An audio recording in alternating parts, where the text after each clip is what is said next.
So the scenario is on this 150 to 180 kilometer run today is that I'm running in HEV normal mode. You'll be able to see how much this car really uses in a kind of a 20% urban, 80% highway use. The maximum highway speed where I'm going today is only 100 for that 80% of the drive, and the 20% that I'll be doing is getting to that highway and driving and getting off, etc. This should hopefully give you, and because I'm running in HEV mode all day, and we're going to be less than 70%, the petrol motor will start, and it will start doing its the scan gauge will do its calculation to show us our true kilometers to empty. Now, as you would have seen in my last video, the kilometers to empty is really accurate on the scan gauge with the way it calculates everything. I'm not going to repeat myself, because I reckon a lot of my regular viewers that are watching this have watched the other ones. If you haven't, the video is in the top right hand corner now. You can check it out. And this will then help you guys get a better understanding of average fuel for like maybe a more heavier daily commuter who's doing 150 to 200 kilometers and is using a combination of a full battery and petrol for the day. So stay tuned. This will be a pretty good scenario consumer test.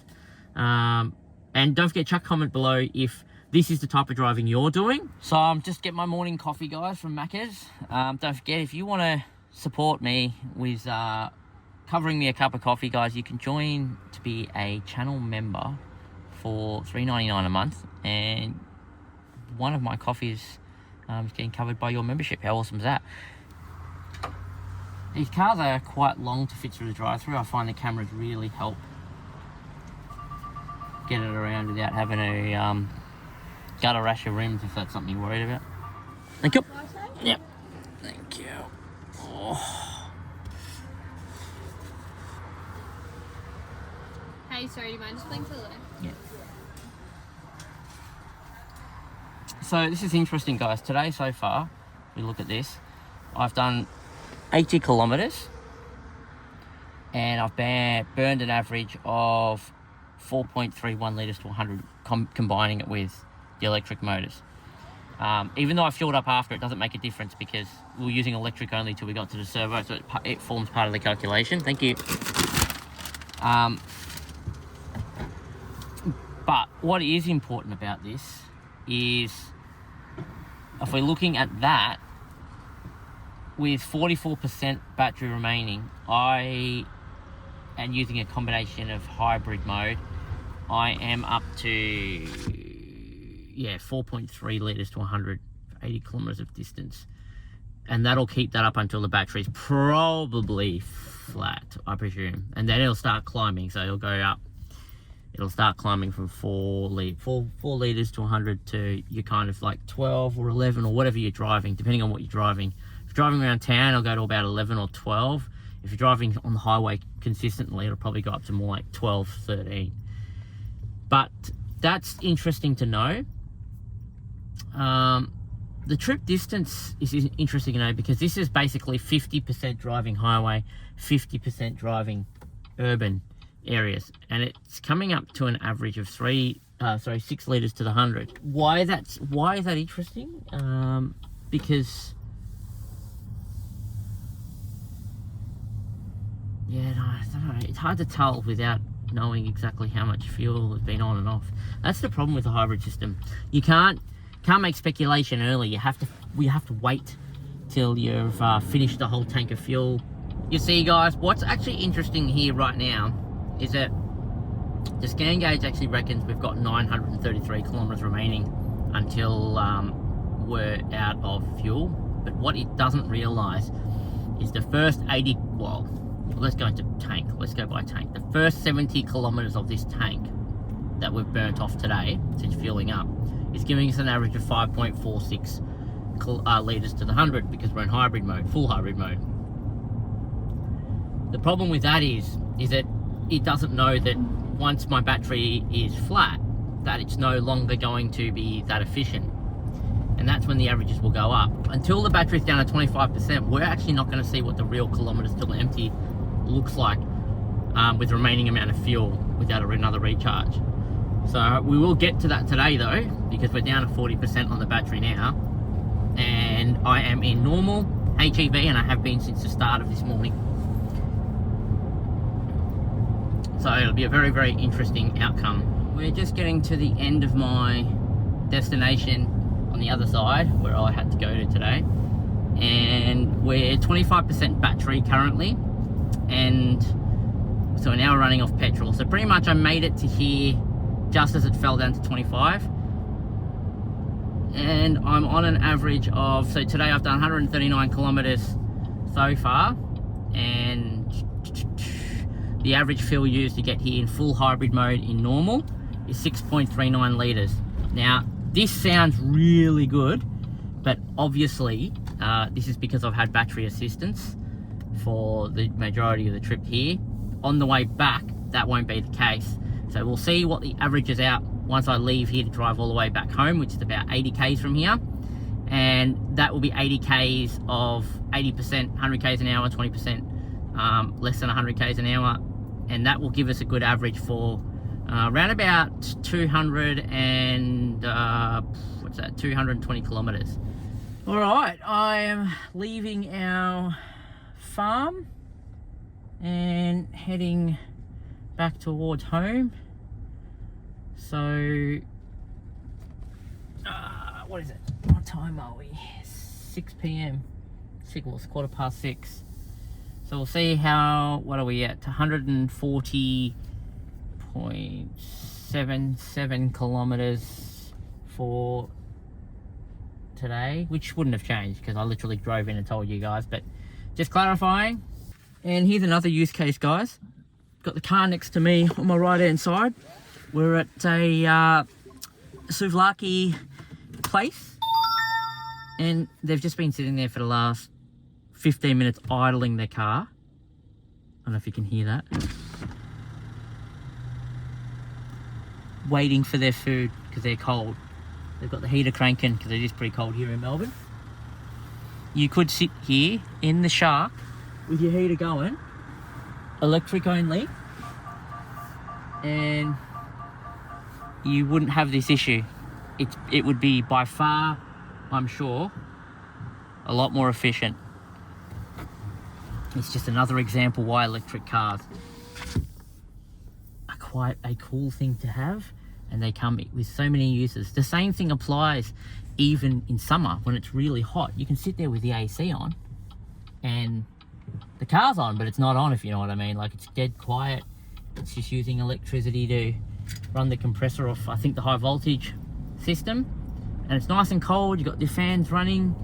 You just haven't got this car that's idling and trying to run the compressor, and your thermos going off trying to keep everything cool, and it feels like the car's struggling under like 35 degree heat. You don't have that problem with electric cars. You literally can just sit there and relax in a nice cool car cabin while you wait for your kids at school, or maybe you're waiting for a meal.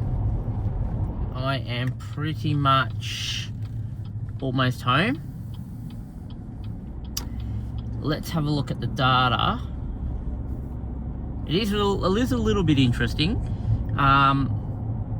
So I've got 411 kilometers remaining in the tank, it reckons, according to the way I'm driving. But I think that data is skewed because the scan gauge has been listening to the way I've been driving today from the time when I was running on kind of battery mostly first. So it thinks I've done 209 kilometers and only been using 8.4 litres to the 100. So it thinks I've got 412 kilometers remaining right here. And that's definitely not right, because this distance I've driven today is not, and the economy I've been getting today is not going to remain, because I've only got 24% battery. So I'm literally empty. I don't know if this makes sense, because the next, so let's just say I use the rest of the 37 litres that we've got remaining in our tank right now. It does not realise that my first 100 or 80 kilometres was electric. Because it doesn't know that. It just thinks that the economy's been really that good at the start, and it can kind of expect it to remain like that. So I guess if you use auto instead of save, this data is not going to be super accurate either. An average of 8.38 litres to 100, 212, 13 or 14 Ks, whatever. So yeah, it's basically $35 in the Shark to drive 213 kilometers. So that's fuel and energy. I mean, that's if you drive 213 Ks, I guess, with a full charge. If I was able to drive less in my electric only range, it would have only cost me $5. Let's just say I only did 80 kilometers today, it would have cost me $5 of electricity. And as I start consuming fuel in hybrid mode, yeah, okay, it's very interesting. It's a good way to look at it. I honestly haven't looked at it this way before, but it is a good, clear way to look at it. 213 kilometers equates to around about $35 of cost. $30 of fuel. I think I'm paying $1.69 a litre for this tank, and was it $1.69 for this tank? $1.66 for this tank, and then yeah, $5 for 23 kilowatt hours at 22 cents per kilowatt hour. Well, there you go, guys. That's the result we have from today's drive. I'm gonna be honest, I expected it to be less. I don't know why, but I guess it's because my primary use is literally EV only, and I only generally spend $5 a day on electricity and get my 80 Ks. If I normally drive only about 50 Ks, so it's not even costing me the $5. It's normally about $3.50, $4. But I guess those are the results. If you have any questions, chuck a comment below. We can probably talk about this a little more. Do you still think this is effective? I don't know. I'm unsure. I think it is, because, well, I think it is in my case, because I still drive around primarily most days of the week within EV only range, and I think that's where the big benefit is. I mean, if you combine electric, fuel, for today, for my rare use occasion, I still did 213 kilometers and average 8.3 litres to 100 on top of a $5 electric bill to charge at home. What do you guys think? See, that's crazy. It actually says right here that I use 6.3 litres to drive from Grantville, Victoria to Frankston, Victoria. 6 litres. How does it work that out? It doesn't seem right. I've got to figure out that math on the screen, because that doesn't make sense to me. It doesn't make sense, because it was 60 kilometres from where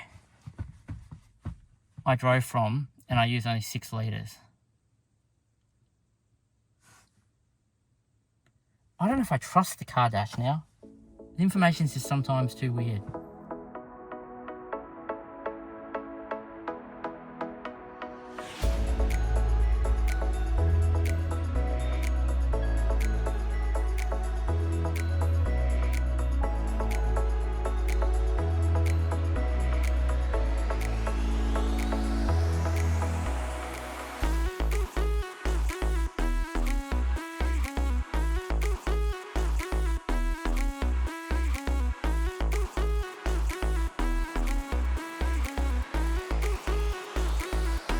Well, I thought I would just film this because I just got home Sunday night. It's 7:16 p.m. I just chucked the car on charge, and I realised I probably should talk to you guys about... is it going to show me how much fuel I've got? It probably won't, because I'm charging. Hang on, let me take the charger back out for a sec. What I want to show you is basically my fuel status. So 61% remaining in the tank, the car believes. Don't ignore that. I just pulled the charger out so I could show you this. 28% charge. It was 26% until I walked inside and then realised I probably should declare this in the video. And you can see today, so I filled up yesterday, the Saturday, and we put in a full tank. So this tank has cost me $80.70 because it was cheaper per litre, if you recall, than my fuel from when I ran from Holbrook to New South Wales. So today, well, yesterday and today's combination on this fuel tank was 512 kilometres at 9.49 litres to the 100. But today's run for Mother's Day, I took the girls out, 318 kilometres at 9.71. So they're very, very similar. Like it's around about, it's working out to about 9 litres to 100, which is pretty good. So I'll probably have fueling tomorrow morning and then we'll go from there. But there you go. So that's just a general use, a weekend use of the Shark. So guys, what we're doing here, Byron was here yesterday in his Shark, in his Shark, and he's saying to me that there was a hill he couldn't get up in his Shark. So he wants me to try it with the new modified all-wheel drive mode that we have.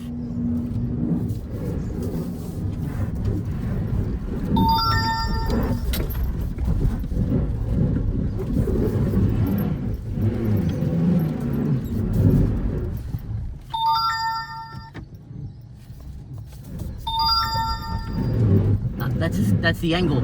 Look at that, 30. Is there anyone else behind you, Greg? That's the angle.